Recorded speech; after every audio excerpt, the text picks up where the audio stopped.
आदरणीय सभापति जी, करीब 6 दशक में 75 बार संविधान बदला गया।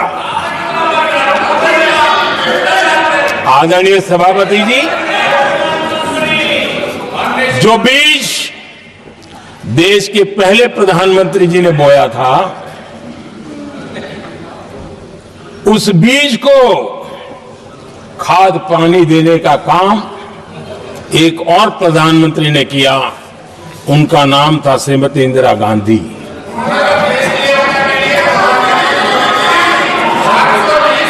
जो पाप पहले प्रधानमंत्री करके गए और जो खून लग गया था 1971 में, सुप्रीम कोर्ट का एक फैसला आया था। उस सुप्रीम कोर्ट के फैसले को संविधान बदल करके पलट दिया गया और 71 में यह संविधान संशोधन किया गया था। और क्या था? उन्होंने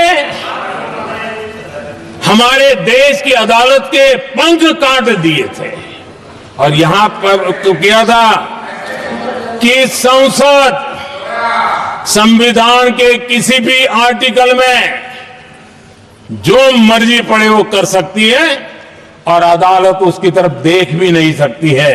अदालत के सारे अधिकारों को छीन लिया गया था। ये पाप 1971 में उस समय की प्रधानमंत्री श्रीमती इंदिरा गांधी ने किया था।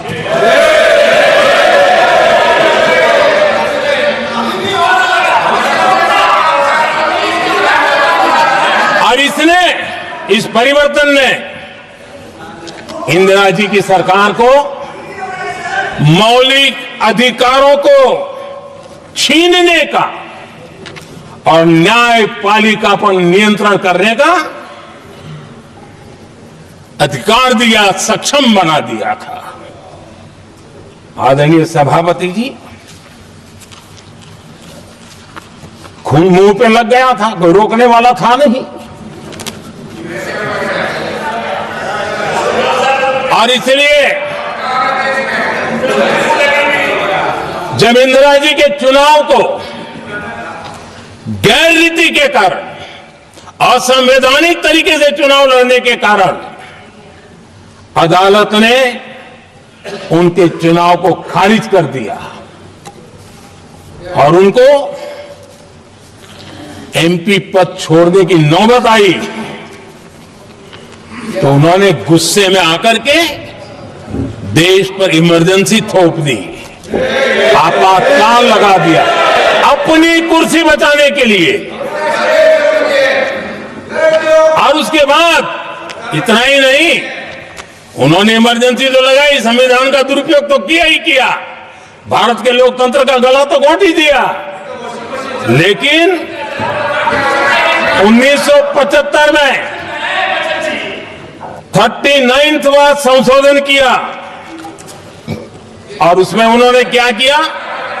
राष्ट्रपति, उपराष्ट्रपति, प्रधानमंत्री, अध्यक्ष, इनके चुनाव के खिलाफ कोई कोर्ट में जा ही नहीं सकता है, ऐसा उन्होंने, और वो भी रिट्रोस्पेक्टिव किया, आगे के लिए नहीं, पीछे का भी, अपने पापों का भी उन्होंने। और आदरणीय सभापति जी, मैं संविधान की बात कर रहा हूं, मैं संविधान के आगे पीछे कुछ नहीं बोल रहा हूं।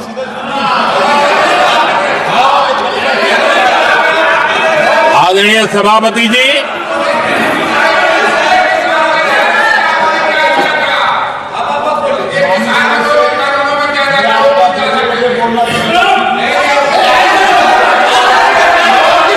आदरणीय सभापति जी,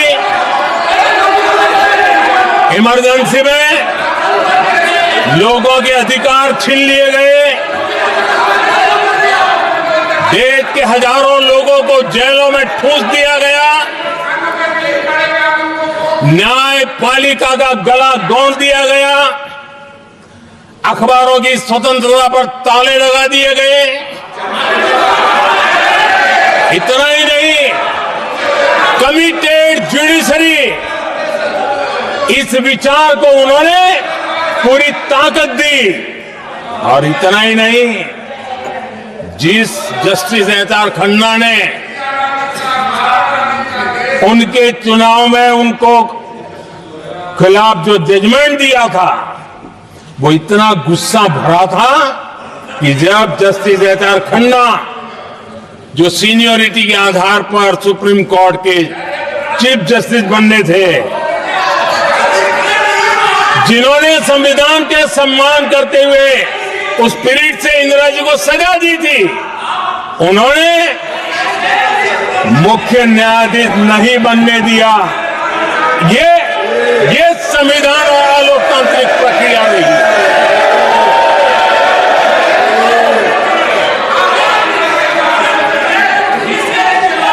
आदरणीय सभापति जी, यहां भी ऐसे कई दल बैठे हैं जिनके मुखिया भी सारे जेल में हुआ करते थे। ये इनकी मजबूरी है कि वहां जाके बैठे हैं, उनको भी जेलों में ठूस दिया गया था। आदरणीय सभापति जी, देश पर जुल्म तांडव चल रहा था, निर्दोष लोगों को जेलों में ठूस दिया जाता था, लाठियां बरताई जाती थी, कई लोग जेलों में मौत के शरण हो गए थे, और एक निर्दयी सरकार संविधान को चूर चूर करती रही थी। आदरणीय सभापति जी, ये परंपरा यहां नहीं रुकी। जो परंपरा नेहरू जी ने शुरू की थी, जिसको दूसरे प्रधानमंत्री जी इंदिरा जी ने आगे बढ़ाया, क्योंकि खून मुंह पे लग गया था, और इसलिए राजीव गांधी जी प्रधानमंत्री बने। उन्होंने संविधान को एक और गंभीर झटका दे दिया। सबको समानता,